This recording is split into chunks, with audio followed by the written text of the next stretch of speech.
Welcome to Reader's Voice. Today, we step into the unsettling world of a woman whose life is built on the art of giving advice, yet who finds herself trapped in a realm where no amount of wisdom can save her. We are embarking on an extensive, exhaustive deep dive into the standalone psychological thriller, Dear Debbie, by the master of the unexpected, Freida McFadden. Over the course of 69 chapters and a chilling epilogue, we will watch the slow-motion collapse of a suburban dream as the ghosts of the past finally demand their pound of flesh. Sit back and immerse yourself in a story where every letter holds a threat and every neighbor holds a secret. This is Dear Debbie. The story of Dear Debbie begins with a silence that is far too heavy for a Tuesday morning. We are introduced to Debbie Mullen as she stands in her kitchen, a space that serves as the command center of her carefully manufactured existence. The prose lingers on her morning ritual with a clinical intensity. We see the precise way she levels off a scoop of coffee, the way she wipes a non-existent speck of dust from her white granite island, and the way she checks the clock with a rhythmic, almost obsessive frequency. McFadden establishes early on that for Debbie, cleanliness and order are not just domestic habits. They are armor. If her house is perfect, then the woman inside must be beyond reproach. As the sun begins to rise over her manicured suburban street, we see the transition into her public persona. She wakes her daughters, Lexi and Izzy, with a warmth that feels practiced, almost choreographed. There is a specific tone she uses, the mom voice, that hides the jagged edges of a woman who spent years learning how to sound normal. The narrative depth here explores the Dear Debbie column as more than just a local job. It is her penance. By solving the problems of strangers, she is trying to balance a cosmic scale for a debt she can never truly repay. We see her sitting at her laptop in a pool of morning light, reading a letter from a woman who suspects her husband of a hidden life. Debbie's response is clinical and wise, yet we see her hand tremble slightly as she types the words, "Trust is the foundation of every home." She is giving advice on transparency while living in a house built on the foundation of a stolen identity. These opening chapters focus on the sensory details of her suburban entrapment, the smell of freshly cut grass that feels like the bars of a cage, and the way her husband Cooper's morning kiss feels like a brand of ownership. We meet Cooper, the steady, handsome husband who seems to be the anchor of her world. Yet, even in these first 5 chapters, the atmosphere is thick with a high-tension stability. The audience is invited to feel the fragility of this glass world, where a single wrong word or a look that lasts a second too long could shatter everything Debbie has worked for 2 decades to build. The pacing shifts from domestic calm to a slow-boil panic in Chapter 6. It is an ordinary morning when the mail carrier drops a small bundle through the slot. The narrative focuses on the mundane stack, a utility bill, a glossy catalog for children's clothing, and then the plain white envelope that changes everything. There is no return address. The paper is cheap, the kind of mass-produced stationery you can find at any corner pharmacy. When Debbie slides her finger under the flap, the sound of the paper tearing is amplified in the quiet house, sounding like a physical wound. Inside is a single sheet of lined paper with 3 words that turn her world to ash. I know, Abby. The chapters following this discovery are a masterclass in psychological disintegration. We don't just see Debbie get scared. We watch her entire neurological system go into a state of red alert. She retreats to the downstairs bathroom, locking the door and turning on the shower to its full capacity so her family won't hear her gasping for air. The prose describes the visceral sensation of her panic, the way her skin feels too tight for her body, and the way the rising steam from the shower starts to mimic the thick, acrid smoke from the MIT lab fire 20 years ago. This is where the narrative depth truly plunges into her history.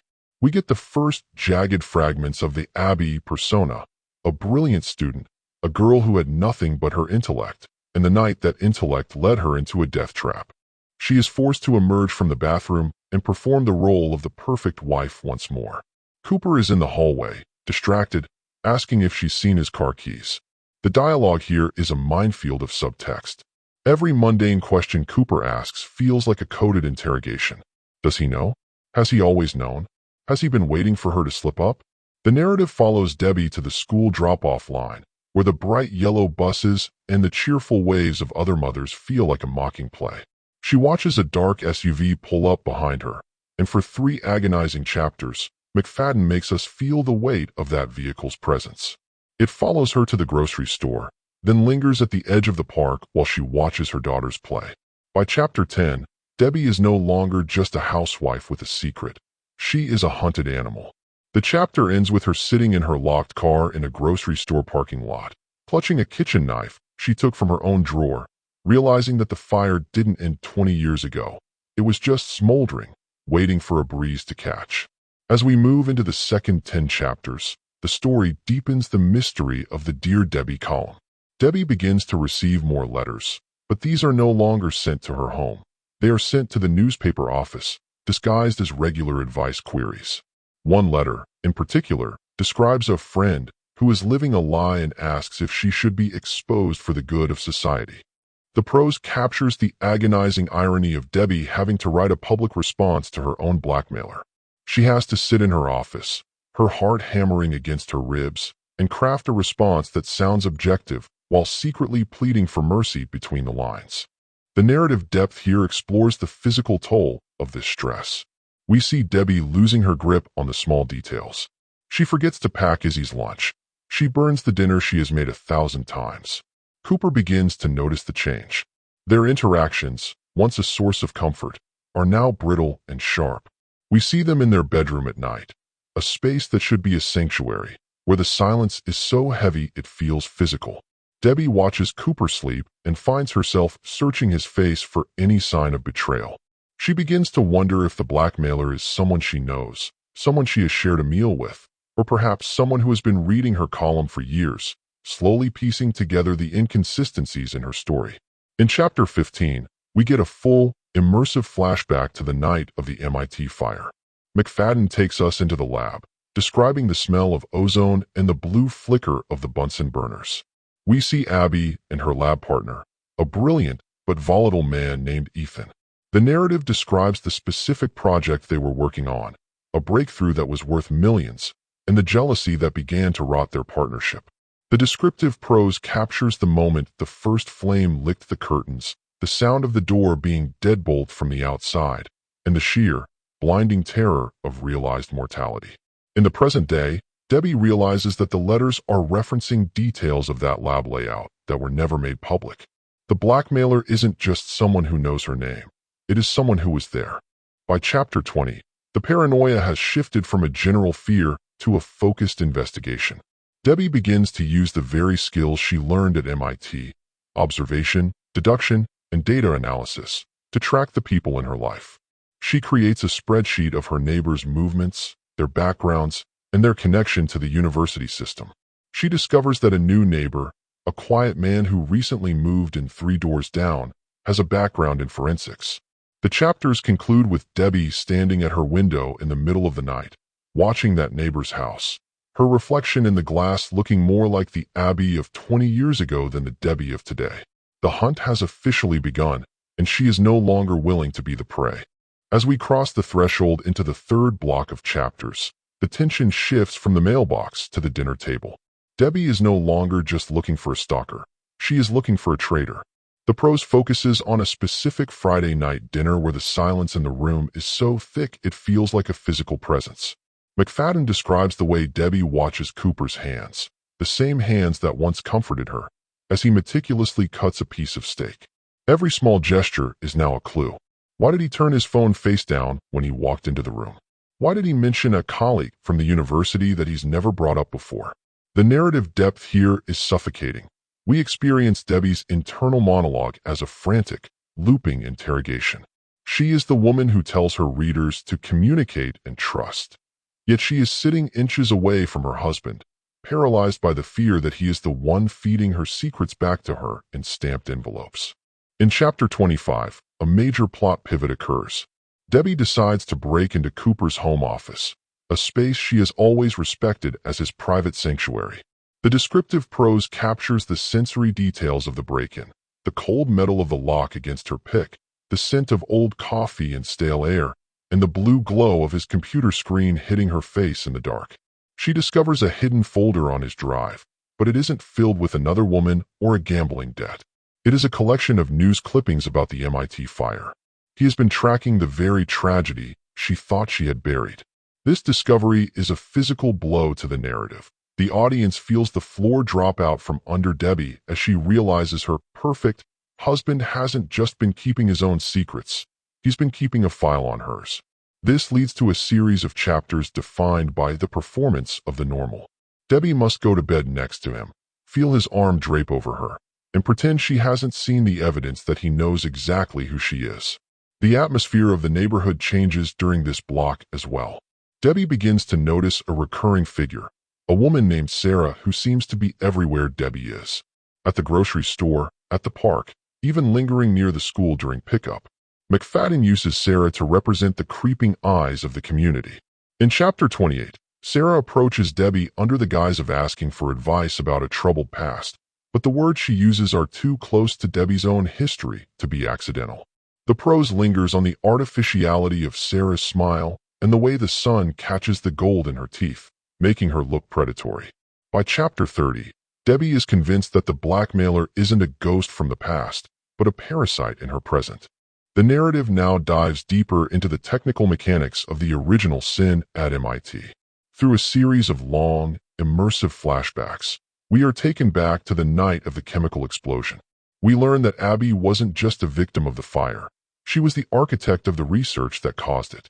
The prose describes the intense, competitive pressure of the laboratory, the hum of the centrifuges, and the specific chemical compounds they were working on, substances that were worth a fortune to the right buyer. We see the conflict between Abby and her lab partner, Ethan, reaching a breaking point. Ethan wasn't just volatile. He was a man who felt Abby's brilliance was a threat to his own legacy. The descriptive depth follows the exact moment the fire started, not by accident, but by a calculated act of sabotage meant to destroy the research and everyone associated with it. Back in the present, the Dear Debbie column takes on a life of its own. The blackmailer begins to use the newspaper's public forum to taunt her. A letter is published from a grieving survivor who asks if it's possible for a soul to be cleansed by fire. Reading her own newspaper becomes an act of psychological torture for Debbie. The narrative captures the moment she realizes she cannot win by hiding. She begins to use her column to fight back, embedding hidden messages in her advice, specific MIT lab codes, and chemical formulas, meant only for the sender to see. This is a turning point in the book where the housewife is fully replaced by the scientist. She is no longer asking for mercy. She is conducting an experiment to see who flinches. The block culminates in Chapter 40 with a terrifying physical breach. Debbie returns home from a late-night grocery run to find her front door slightly ajar. The prose slows down, capturing every agonizing second as she enters the house. The smell of her home has changed. The lavender and lemon are gone, replaced by the faint, unmistakable scent of smoke. Someone has been in her kitchen, and they haven't stolen anything. Instead, they've left a single Bunsen burner from a chemistry set sitting on her pristine white island, lit with a low, blue, hissing flame. It is a calling card that says the past is no longer outside. It is in her kitchen, at her table, and watching her children sleep. The chapter ends with Debbie standing in the blue light of the flame, her eyes cold and her heart steeled, realizing that to save her daughters, she will have to become a monster more efficient than the one hunting her. The investigation into her husband, Cooper, takes a turn from suspicion to concrete, terrifying evidence. In the quiet hours after midnight, Debbie retreats to the laundry room, a place of safety that now serves as her tactical headquarters. She begins to piece together the paper trail of their lives, finding that the financial ruin she suspected is actually a deliberate siphoning of funds. The descriptive prose lingers on the smell of cold detergent and the hum of the dryer as she realizes that Cooper has been hiding more than just debt. He has been keeping a secondary cell phone locked in his gym bag. When she finally manages to bypass the security, the messages she finds are not from a mistress, but from a contact that suggests he is being blackmailed by the same ghost haunting her. This revelation shifts the dynamic of the book entirely. She realizes that the threat isn't just to her past, but to their collective present. As these chapters unfold, we see the domestic rot manifest in physical ways. The house, once pristine, begins to show signs of neglect. A leaked pipe in the basement goes unfixed, the sound of dripping water echoing through the halls like a ticking clock. Debbie's internal monologue becomes a jagged, repetitive loop of what if. What if Cooper isn't the victim? What if he is the architect? She finds a set of keys in his desk that don't belong to their house or their cars. The narrative follows her as she tracks these keys to a small, off-site storage unit. The prose captures the chilling atmosphere of the storage facility, the flickering fluorescent lights, the smell of damp concrete, and the sound of her own footsteps echoing in the empty hallway. Inside the unit, she finds the truth. Cooper hasn't been paying off a blackmailer. He has been funding a private investigation into the MIT fire for years. He wasn't trying to hide her secret. He was trying to solve the mystery himself, but in doing so, he left a breadcrumb trail that led the real killer straight to their front door. Chapters 51 through 60 take us into the dark heart of the MIT flashbacks with more visceral clarity. We are pulled back into the sterile, fluorescent-lit corridors of the university where Abby's life was forged and then broken. The narrative explores the specific relationship she had with her lab partner, a brilliant but volatile man whose obsession with their research bordered on the pathological. The prose captures the sensory details of the night of the fire, the high-pitched whine of the alarms, the acrid, stinging scent of chemical accelerants, and the terrifying realization that someone had locked the doors from the outside. In the present, Debbie begins to wonder if the person she saw perish in those flames somehow survived, or if a witness she never knew existed has finally decided to come forward. The tension reaches a boiling point during a neighborhood block party in Chapter 58. The setting is ironically festive, with the smell of charcoal smoke and the sound of upbeat pop music, but for Debbie, every interaction is a minefield. McFadden uses this scene to showcase Debbie's analytical mind as she watches her neighbors through a predatory lens. She focuses on the town's local gossip, a woman named Sarah who seems to have an unnatural interest in the Dear Debbie column. We feel the sharp, electric jolt of adrenaline when Sarah makes a passing comment about hidden fires that feels too specific to be a coincidence. Debbie realizes that Sarah isn't the blackmailer, but she is the blackmailer's eyes and ears. By Chapter 60, the Dear Debbie persona is fully discarded. Debbie uses the column one last time to issue a challenge. She writes a response to a fake letter, using specific chemical nomenclature that Ethan used to use, a recipe for a reaction that only he would understand. She sets a meeting place, the old abandoned chemical plant on the outskirts of town. The chapter ends with Debbie standing in her garage, the air thick with the smell of gasoline and old tires, as she assembles a kit that is far removed from the tools of a housewife. She is no longer the advice columnist. She is the scientist returning to the lab, and this time, she is the one who will be holding the matches. The narrative now leaves the safety of the Mullen household behind. We follow Debbie as she drives toward the abandoned chemical plant on the outskirts of the city, a skeletal remains of industry that mirrors the wreckage of her past. The prose lingers on the sensory details of the drive, the rhythmic slapping of the windshield wipers against the sudden, cold rain, and the way the city lights fade into a jagged, industrial skyline. For Debbie, this isn't just a meeting. It is a homecoming to the world of Abby. She feels the weight of the chemicals she has surreptitiously gathered from her own garage, bleach, ammonia, and accelerants, tools that she once used for discovery, now repurposed for defense. When she enters the derelict plant, the descriptive depth focuses on the oppressive silence. The air is thick with the scent of rust, damp earth, and the faint, lingering metallic tang of oxidized copper. Every footstep echoes against the corrugated metal walls, sounding like a gunshot in the stillness. In Chapter 63, the confrontation finally begins. The shadow in the corner of the room steps forward, and the revelation is handled with a chilling, slow-motion clarity. It isn't the ghost of Ethan, the lab partner she left to die. It is Sarah, the neighborhood gossip, but she is not alone. Behind her stands a man Debbie recognizes from the old MIT archives, a disgraced professor who had been the silent third partner in their research. The dialogue in these chapters is sparse and lethal. We learn the mechanics of the blackmail.